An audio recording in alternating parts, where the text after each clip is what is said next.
भगवत प्राप्ति के लिए वेश परिवर्तन जरूरी नहीं है, स्थान परिवर्तन जरूरी नहीं है, उद्देश्य परिवर्तन जरूरी है। हमें पहली दृष्टि ये रखनी है कि सब में एक ही प्रभु विराजमान है।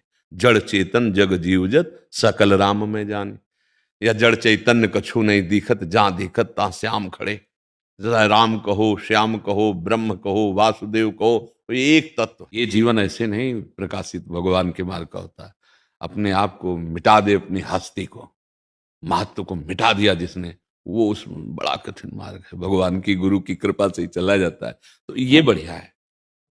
गृहस्थी में एक सदगृहस्थ होकर, वही गति होती है, गति में अंतर नहीं पड़ेगा। सदगृहस्थ होकर और बढ़िया धर्म पूर्वक माता पिता परिवार समाज की सेवा खूब करे। देखो हमको करना तो वही पड़ रहा है, समाज की सेवा नहीं करनी पड़ रही। ये मार्ग बहुत कठिन है। गृहस्थी से चलो बहुत सरल मार्ग है, और समाज की सेवा बनेगी, राष्ट्र की सेवा बनेगी।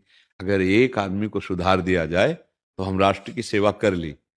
अपने पूरे राष्ट्र में एक आदमी का सुधार हो जाए, ऐसे एक एक आदमी सुधरना शुरू हो जाए, पूरा राष्ट्र सुधर जाएगा। ऐसी कोई गलती नहीं जिसका सुधार ना हो, नहीं तो भगवत प्राप्ति कैसे होगी फिर।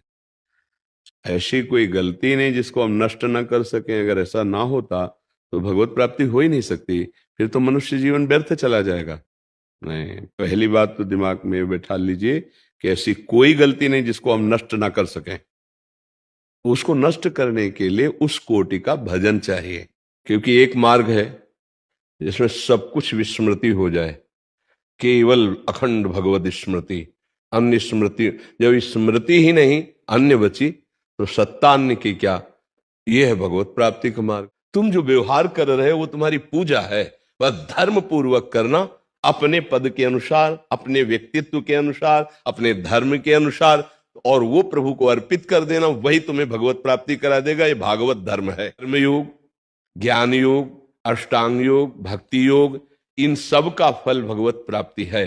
पर ये पक्का ध्यान रहे हमारे द्वारा कोई पाप कर्म न बन पाए, क्योंकि पाप कर्म बनेगा तो हम भगवान को समर्पित नहीं कर पाएंगे, फिर वो हमारे भगवत प्राप्ति में बाधा। जैसे आपने बोला अपना समझ के उनसे मांगिए, अगर वो पूरा नहीं कर रहे तो इसके पीछे हमें क्या समझना चाहिए? बहुत बढ़िया मंगल विधान है उनका, हम जान नहीं पा रहे हैं। उनके मंगल विधान में हमारी कामना बाधा पहुंचा रही थी, इसलिए भगवान ने पूरा नहीं किया 100%। अब जहां जाएंगे वहां आपको परमात्मा की तरफ से विक्षेप प्राप्त कराने के लिए व्यवस्था की जाएगी, क्योंकि आप विक्षेप से भागे ना, तो अब आपको विक्षेप पर विजय प्राप्त करना ही होगा। ये हमको समझना है, हमारे गुरु की इशारे को, गुरु की चाल को। जगत गुरु भगवान है ना, वही आत्मस्वरूप है। ये बात समझ नहीं पा रहे हैं। आप भगवान से मांगा, लेकिन आपने भगवान को अपना नहीं माना। सच्ची मानिएगा। अश्रद्धा और श्रद्धा पराये से होती है, प्रभु से नहीं। वो हमारे स्वामी हैं, वो हमारे लिए जो विधान करेंगे बहुत बढ़िया विधान करेंगे। बिल्कुल सच्ची मानिए, आप समझते नहीं। अभी हम भोगों के गुलाम, जो भोग चाहता है, काम क्रोध लोभ मोह मद मत्सर, ये हमको रौंदे दे रहे हैं। ऐसा नहीं, तो हम भजन के बल से ऐसे महान बने कि हम अपने मन को अधीन कर ले। भोगों के अधीन रहे, अब भोग हमारे अधीन हो। हम जो चाहे, जैसा चाहे वैसा वर्ताव हमारे अंदर का सिस्टम करे। वो भजन से होता है। भगवान मरीज रूप में आए, हम पूरा जोर लगा देते हैं। वो आपको इसलिए बोले कि आप वैष्णव तिलक लगाएं, आप कंठी बांधें, तो आप भागवतिक हैं।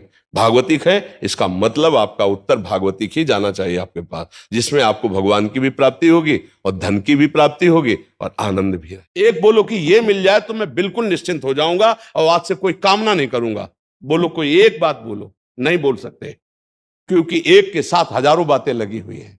एक केवल वो है कि परमात्मा मिल जाए तो फिर सब पूर्ण हो जाए। जिसके पाने के बाद कुछ पाना बाकी नहीं रहता, जिसके जानने के बाद कुछ जानना बाकी नहीं रहता, और जिसको अनुभव करने के बाद कोई भय नहीं रहता। इतने धैर्यवान बनो कि लोक में तुम्हारी निंदा हो, तिरस्कार हो, अपमान हो, तो भी तुम अपने मार्ग से डगमगाओ नहीं।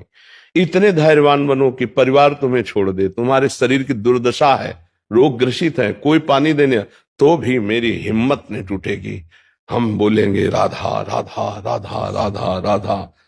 तो भी भगवत प्राप्ति पक्की है। अपने चित्त का चिंतन प्रभु में लगा देते हैं तो संतान होने पर भी चिंतन प्रभु का करना है और ना होने पर भी प्रभु का करना है। तो अब जिसका हम चिंतन करते उसकी हमें प्राप्ति हो जाती है, प्रभु का हम चिंतन करते प्रभु की प्राप्ति हो जाएगी। कभी दुर्वासना बढ़े तत्काल ध्यान करो, मैं भगवान की शरण में, ए दुर्वासना अब तू मुझे नष्ट नहीं कर सकती क्योंकि मैं हरि शरणों, मैं भगवान की शरण में। तो अंतिम समय वही चिंतन आएगा जो जीवन भर किए हो, उसके परिणाम रूप।